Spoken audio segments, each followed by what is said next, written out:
What's up, everyone? Welcome back to another episode of the BettorOff Hockey Podcast, episode 7. Make sure to like this video, subscribe to the channel, follow the Instagram page, and, of course, make sure to download the BettorOff app. So, let's jump right into things. Of course, a lot has happened. Another NHL week has gone by. Of course, I'm going to break the news. We're going to, right off the bat. It finally happened. Jack Eichel traded Hallelujah. to the Vegas Golden Knights. We predicted it.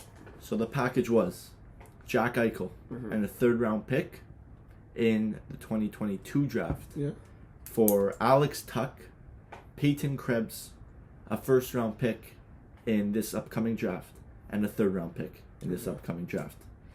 So I'll let you start it off. What do you think?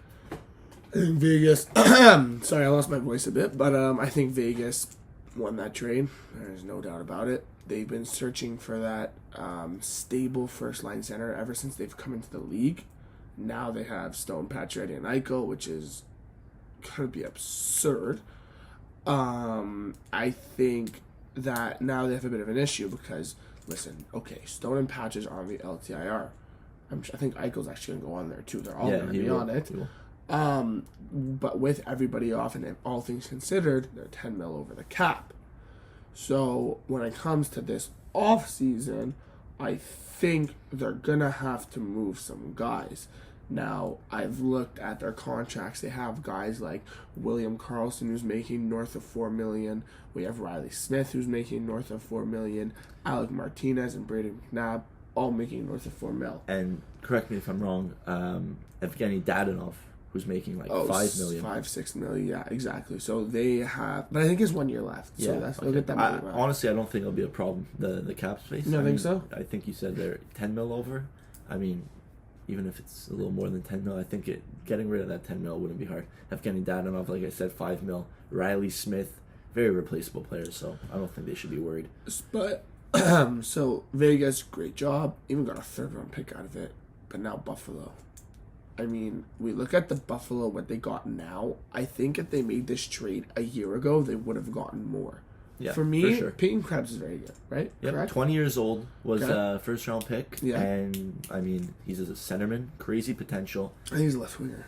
He's a center left winger. Okay, yeah, so he's and if you look down Buffalo's center ice position, it looks good. Peyton Krebs, Dylan Cousins, Casey Middlestat, who plays center and wing. Okay. And then they have Jack Quinn and Tuck, Olofsson, so they are building their core. Yeah. Personally, I think they're going to go and just flip Tuck when he becomes healthy. I think they could get a good return for Tuck. So really? I think they'll do that. Ooh, that'd be interesting. Tuck's 25 years old, making a $4.75 million for the next 4 years. It's a great contract. He's, in my opinion, an elite second line winger. Yeah, he's very good. Alex looks, I think he just needs to be put in the right system. He was in Vegas, he wasn't getting the minutes. Like, he had other guys. He had Marchessault, Riley Smith, Patches, and Stone, who were in the top 6 over him. Yeah. But when he got the opportunity, he was a very good and very to start off, the first season in Vegas where he played big minutes, he was on the power play, he did very, very well. Oh, did he? I could see him getting flipped to a contender, and his value would skyrocket and do really well. I like that. Now, I mean, Buffalo, it's crazy because now they're going into this, they're kind of not exiting the rebuild, but they're coming to the end where they're about to start bringing their guys up. That's fair. And on paper, it looks like they're very good. They have Owen Power and Dahlin running the point. Like, they have those two guys, and then they have all the guys we just mentioned on forward. So it looks like they're heading in the right direction. However, that flashback to about 4 or 5 years ago, it's the same thing. They had Eichel, they had Jeff Skinner, who was good. They had Taylor Hall. They had Sam Reinhart. I'm pretty sure they still had Middlestat. Like, it looked like they were going to be great now. And I look at them now. So, I mean, yes, their future does look bright. However, it's still a bit concerning because it's Buffalo. You never know what can happen. And you're also saying, it's concerning. It's Buffalo. If I was a Buffalo Sabres hockey fan, I would be outraged. You just lost Eichel, and I hope they know they are never getting any sort of high-profile free agent just because of the way they treated Eichel. Yeah. I was listening to the Eichel interview after he got traded. Oh, yes. This guy was so excited, so happy to finally just get moved. The drama's over. Yeah. And no one was more tired of it than him. I mean, hearing your name in the media for a reason you don't want to be in the media every single day just gets old. Like, it just gets annoying. And I've been hearing some people calling him a drama queen, which I think is completely wrong because this guy All he wanted to do the whole time, his goal was to play hockey. You disagree with me? No, I think his goal was to get healthy. To get healthy. Because his whole thing was, of course, they wouldn't give him the surgery, but his whole thing was, it's my body, I'm the one living with this injury. Let me do what I want to do. Which is what it should be. For sure. Yeah, Eichel, I mean, listen, I'm happy he's in Vegas. No, he's happy. It sucks, like we mentioned in the past, that he's not going to be in the Olympics this year. Yeah, he's going to return after the Olympics, they said. No, that's way too soon, bro. The Olympics is in January. But they said he's going to return post-Olympics, just meaning he's out for the Olympics. Okay, but that's soon. Okay, but he's back before the playoffs. That's a fact. The surgery doesn't... Oh, yeah. I think it's 4... Is it 4 to 6 weeks or months, the surgery? No, it's definitely not 4 weeks, but it's not 6 months. Okay, whatever. We'll see. But listen, Vegas, like, you guys got your guy. This is it. This is Vegas's, like... This is their peak right now. Petrangelo's in his prime. Stone and Patches are in their prime. Eichel's Eichel. Shea Theodore. Like, this is, like, Vegas, like, needs to win. They're need to win now. Yeah. Their odds to win the cup are 10-1. That is a great value bet. In my opinion, they should be the favorite right now. I think, you just got a top 5 center in the Colorado's league. the favorite. Colorado's the favorite at 6-1. Colorado's 4-5, below 500. They're terrible. They're not looking good. No, they're not. I think McKinnon's just so rattled about the whole situation there. Also, like, to switch now over, let's switch over to Colorado. Sure. So Colorado, they're 4-5. McKinnon, he's been playing. He's not been playing as good as he could. But he's the point per game. I just find, like, when I look at Colorado's team, I don't find it that good. They have that dirty first line, but then what's that second line? Kadri, you got Burakovsky, you got... Like, these guys are like, they're not. You look at Vegas' second line. Vegas' second line, Riley Smith, Carlson, and Marchessault. That's objectively better than Burakovsky, Kadri, and Niskanen. But then you look at the goaltending. You look at the back end of Colorado. The back end's crazy. You have Devontae's, who actually is coming back. Yeah. Devontae's, Byram, Girard on the left side. McCarr, Eric Johnson on the right. Like, I feel like I'm missing someone, but we are missing someone. It's a great back end, and they're deep. They're a deep team. They're fourth line. They got guys who got to put the puck in the net. Yeah, it's okay. It happens to the best of us. But I don't know. I'm not a big Colorado fan. Listen, good for Eichel. I'm happy he's out of the drama. I think he's going to tear it up in Vegas. Yeah. I think they're going to be so scary going into the playoffs. And that's and it's about now. This is it. That's it. It's an end of an era. Finally, we've spoken about Eichel. We've spoken about him, and I listened to, like, the Chickless podcast. They talk about it every episode, and everyone's, like, relieved. Like, like, it's finally over. It's passed on. Like, good for him. And Vegas is gonna be dangerous. Yeah, and you just moving on. You spoke about tearing it up. I know there's one guy you want to specifically talk about. Conor McDavid. That goal was insane. You know what's even better though? That was insane. What's better was his post goal press conference interview. His press conference, completely straight face, stone cold, just saying, I saw it. Guys, and he basically said that he has to do this every night for his team. Yeah, so, it's nuts. He is all the confidence. It's crazy. Everyone's saying, like, yo, like, McDavid, like, no one's ever said anybody like this, like, which is true. It's for sure true. 2 things to add on. First thing, it's his 7th year in the league. Yeah. That's nuts. We're old. Like, I thought McDavid got drafted like 4 or 5 years ago. 7 years? That's nuts. Also, he's getting up there. He's not leading the league in points. Draisaitl is. Draisaitl has how many points? 23 points in 10 games. Jesus. And McDavid's got 22. So, want to elaborate on that? I mean, we talk about this a lot, how this duo just tears it up in the regular season. And of course, come playoff time, it's tough because it's not hard to shut down one line. So personally, I'm a big believer in you need 2 lines. You can't have one line. No, you can't. You need secondary scoring. That's it. You're never going to win a cup without 100%. Secondary scoring. So to start the year, they were on separate lines. And I was really, honestly, like, I was excited for them because 2 lines is scoring from both lines. Heading into the playoffs, that's a great thing. But now they put them in the same line. Yes, they're tearing it up. It's nice to see they're scoring unreal goals. But that's not going to help them long term. It's really not. You look at a team like even Toronto. I know they're, again, regular season guys. But they got Nylander and Tavares. And then they got Matthews and Marner. Yeah. they're not just one line. And Edmonton's it's gonna hit them. It's gonna hit them at one point. But they still, we mentioned this in the beginning, they had McDavid, Dreisen, and they had Hyman and Nuge on the left, which is good, but yes, they got to be separated. They do. I agree. The thing that they've always had is, we spoke about this in the past, that having a third line come playoff time they have no third line is so important, because when the teams that you play, they're going to focus on those top two lines. And if that third line is good enough, like with Tampa when they had those 6 third lines back-to-back years, that's how you win cups. Yeah. It's the depth on both sides of the spectrum, and that's how cups are won. That's also why Vegas is good. They've got depth. Chandler Stevenson's now going to be the third line center. He was always on the first line. I didn't like that. But him on the third line is very solid. He's also a big energy guy. He's a hard skater. So, back to what we were saying, just like, you need the depth. And Edmonton, like, they need the depth. And they have no cap space. Also, that's a fact. They have no cap space. It's going to be tough for them to acquire a third line center that will be relevant for them. But, I mean, I think right now it's Michael McLeod or Kyle Turris, so anything will be an upgrade. I mean, they have Warren Fogle on left, which is pretty solid. Yeah, no, it is. Fogle's a good player, but you need a center. Center. You need a center. And so you were talking about Draisaitl 23-10, McDavid 22-10. Let's talk about Nugent Hopkins. Yeah. Nugent Hopkins has 0 goals. He has 14 points in 10 games. Wow, it looks very good, but the guy has 0 goals. And if you took a deeper dive into that, I could promise you a lot of them were secondary assists. They were primaries. Yeah, so I mean, the guy has to start scoring. Yeah, we just mentioned it. If he's on your second line and McDavid and Draisaitl on your first, he's got to start scoring. He does, and he just got that contract in this past offseason. $7 million?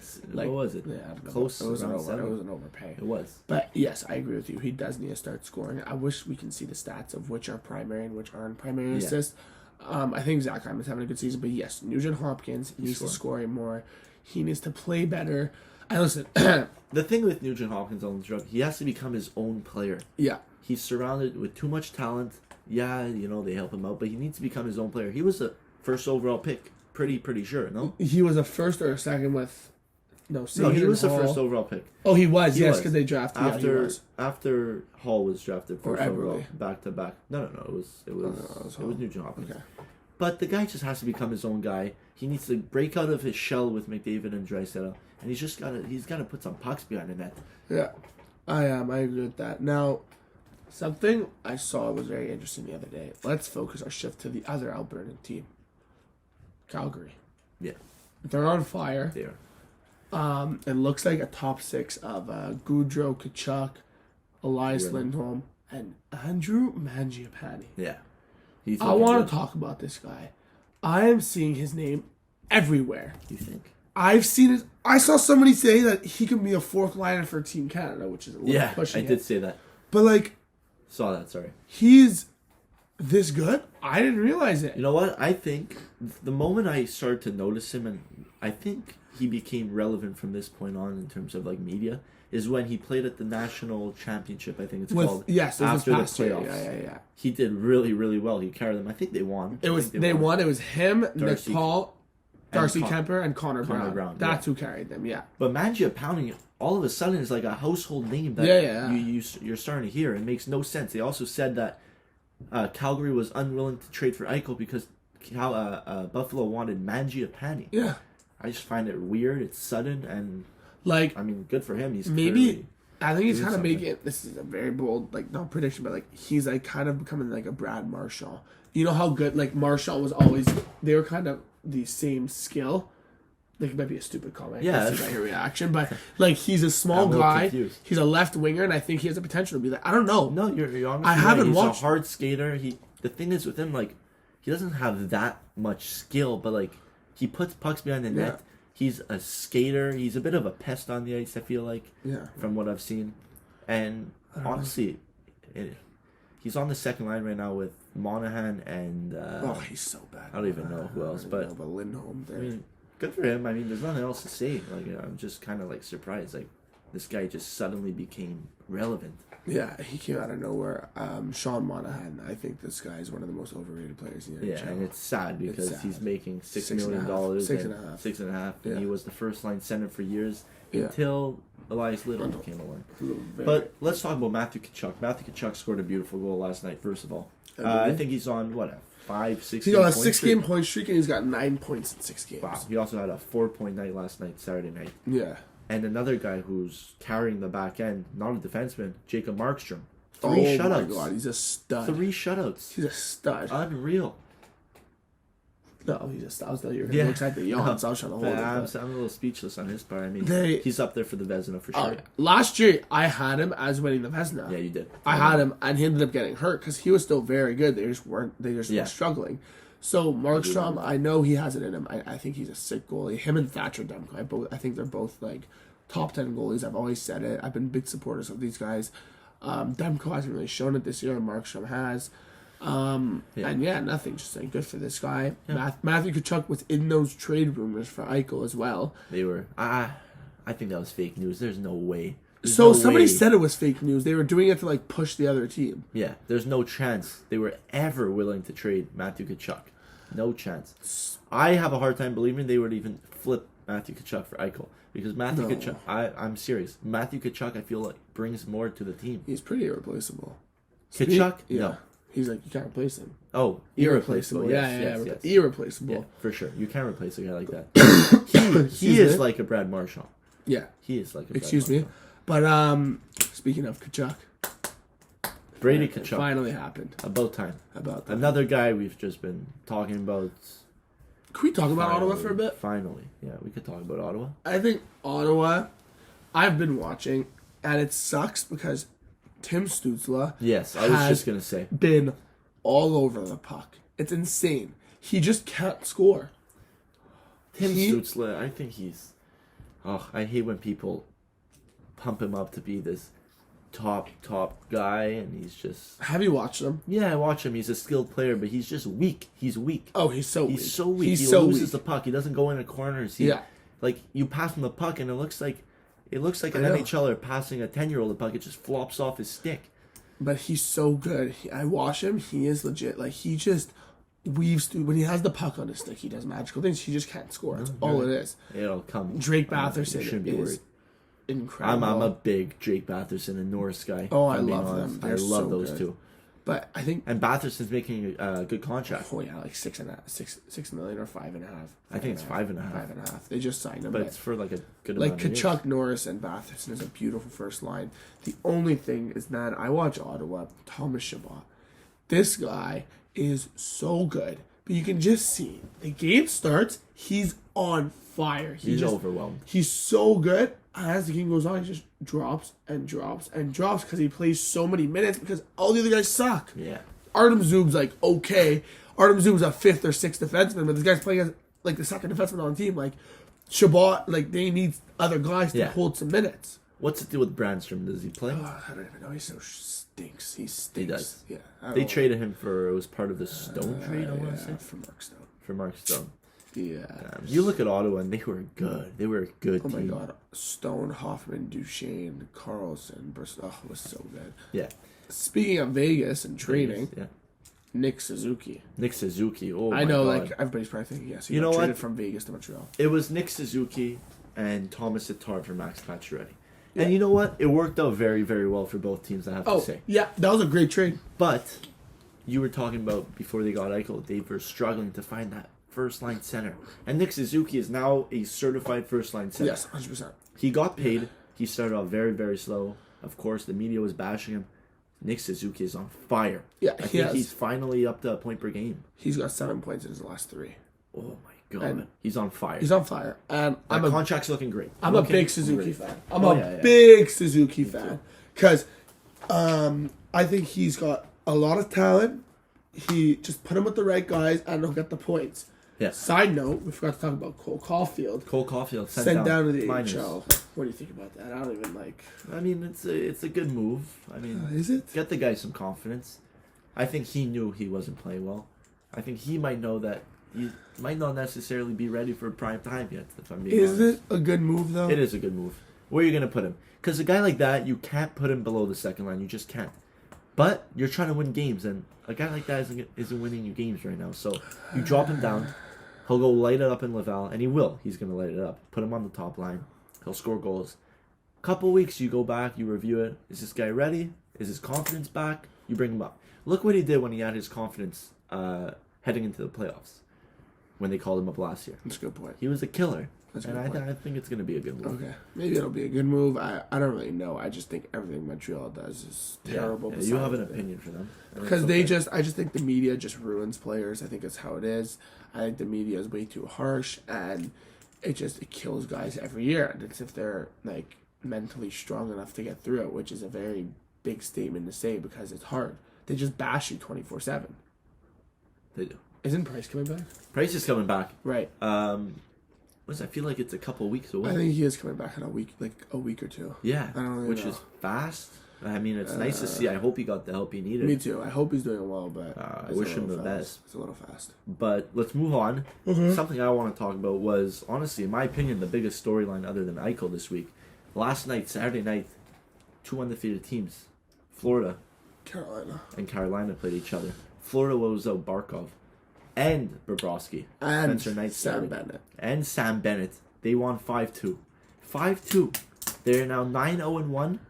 10-0-1. 10-0-1. And again, your favorites to win the cup heading into the year. Yeah. Are they still your favorites? They're still my favorites for sure. 9-1 odds. Yeah. So put $100, you win $900. Yeah. I mean, worth it. We talk about them a lot, but they are so good. They're so deep. They're so good. They're so just example deep. of deepness. No Barkov, no Bennett. You're number 1 center, you're number 2 center. And you're number 1 goalie. And you beat an undefeated team. 5-2. And your coach just got fired. That's true, he did get fired. That's a good point. So clearly our question was answered. Did it affect them? No, clearly didn't affect them. Not at all. They've got leaders in that locker room. They've got studs. Aaron Ekblad is so underrated. Yeah, I love Aaron Ekblad. I love it. I love Huberdeau and Ekblad. Yeah. And Barkov. And I love them. They're all just Florida, every single player is just underrated. Duclair had a 4-point night. Yeah. He is so good. When he was on Ottawa a couple years ago, I knew he was this good. Where is Sam Reinhart? Third line. I think, he's struggling. His name hasn't come up on the score sheet many times. He's struggling a bit, but they are deep. They are a deep team, and I think they're gonna make it. They're gonna make a run. They're really gonna make a run. Let's move on from this. Honorable mentions. We got Arizona got their first win. Okay. Patrick Laine Seattle. Against Seattle. Seattle's whatever. We knew it's gonna be tough. We knew it was gonna be tough. Yeah. Maybe not this tough. They're below 500. They don't have Jared McCann who's in COVID. They have a lot of guys in the COVID protocol. I told you, Gruber, was not that Vesna goalie. No, never said he was. Yeah, I knew it. I dislike him. I agree. I don't think he's the real deal. No. So Arizona won their first game. Chicago won their first game. Yeah. And now they're back to losing 3 in a row. Yeah. Fired all their staff. They now have an interim coach of some sort. I don't even know who. Disaster. But I think that was the right move. It's a fresh start now. Everyone's gone. It's a new look. Start fresh and see what happens. Disaster in Chicago. Patrick Laine, I think I mentioned. Right. Yeah. 4 to 6 weeks. That's big. That's very big. That's very big because he was having a resurgence. He was having a revenge season. Him and Dubois. Dubois was over a point per game. It sucks to see. I mean, but it happened. 6 weeks. It's not that long. He'll be back. But Columbus was looking good. Yeah. They won last night without him, so it's a step step in the right direction. I think they're going to fall off. They're just going to slide. Yeah, they will. But slide. Elvis Merzlikins looking like a Vezina. Vezina goalie. He's playing for his. He's 5-1. May his friend rest in peace. He did say he's winning the Vezina this year. Yeah. Many people just laughed. They saw that and they just laughed. But he's playing really good. Yeah, no, he is. He's a stud. What else is there? One team, quick. We touched on. I just want to talk about Toronto's big guns. Yeah. Marner, Finally. 9 points in the last 3. Yeah. Matthews, 6 points, in which are 4 goals in the last 3. Yeah. Finally, they've won 5 straight. There it is. They're in the right direction. And by the way, Jack Campbell's a very good goalie. Jack Campbell. He's a good goalie. Oh, yeah. And he's doing, honestly, where's Peter Mrazek? I thought this guy was going to be the starter. I thought it was going to be a 1-2 punch, kind of like battling who's going to start and play. And Jack Campbell just sealed the deal. Yeah. He's it. And He's also, the man. You know what's funny is now with this Morgan Riley terrible contract kicking in, is that they're going to have to pay Mr. Campbell this season. That's a good point. Okay, nice. What money are they going to pay him with? They could have paid him with Morgan Riley's money. They could have, that's $8 million, correct, or 7? 7.5. 7.5 was 8 years. They could have paid him $5 million with that money. Let Riley walk. They wouldn't have to pay him that Let much. Riley walk. Alexander Kerfoot's got like $4 million. He's gone, and then sign like a couple guys. Oh, it just baffles me. What are they doing? Sometimes I just wish it could be like be a GM in like the NHL video game, and I could just make these decisions. Yeah, well, you could do that, but now it's too late. See, freaking what are you doing, Riley? What are you doing? What are you doing, Dubas? Anyways, Toronto, I could bash him for days. I don't want to get started. This is the end of it. So we're gonna cut it off here. Again, as always, like the video, subscribe to our channel, follow the Instagram page, download the BettorOff app, and again, so I just want to touch on this quick. We're supposed to make our picks for picks of the week, right? However, the odds don't come out. So this video is filmed on a Sunday. It comes out on a Tuesday. You can't see the odds of any NHL regular season games until like a couple days before. So it's Sunday, so we can't see games of Tuesday night, Wednesday, so on.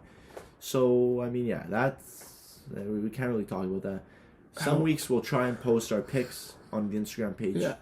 But, we'll try our best to do that. However, one thing we could do is we'll see as the season progresses, we'll be like, oh, look, Stanley Cup winner. Oh, yeah, for sure. So we said before, like, Vegas 10-1, go place your bets. We'll see maybe next week we'll check, who's, like, winning the Hart. It's player props too, yeah, exactly. Yeah. So, just always keep an eye out, keep an ear out, and we'll let you know. All right, guys. That'll be it. Also, Spotify, if you don't want to watch a YouTube video, you're in your car, listen to Spotify, download the video, and listen. And I hope this is it for today, but I hope when you see this, you're having a great day. And ciao, everybody. See you guys.